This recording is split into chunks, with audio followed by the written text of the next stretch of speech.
Ang OA mo, te, nawawala naman yung sensation every time na lumulunok ka eh.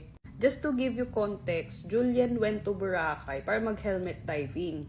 Yung problem nga lang when she went helmet diving is bigla siyang nag-descend sa depths ng water nang hindi siya nakakapag-equalize. So usually kasi pag nag-free diving ka, humahatak ka, tas nag-equalize ka. So half a meter, equalize. Ganun dapat. Yun yung training sa amin as free divers. Pero siya, dinala siya ng dire-diretso nang hindi siya nakakapag-equalize.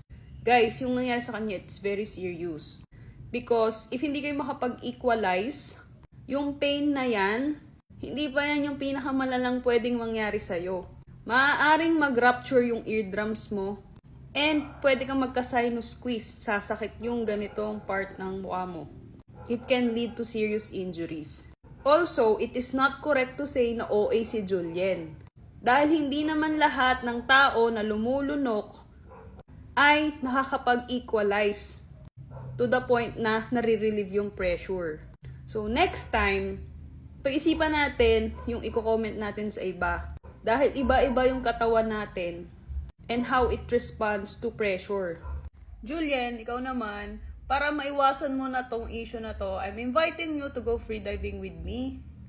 Tara, mag-freedive tayo linggo-linggo, tapos palagan natin to si Kuya.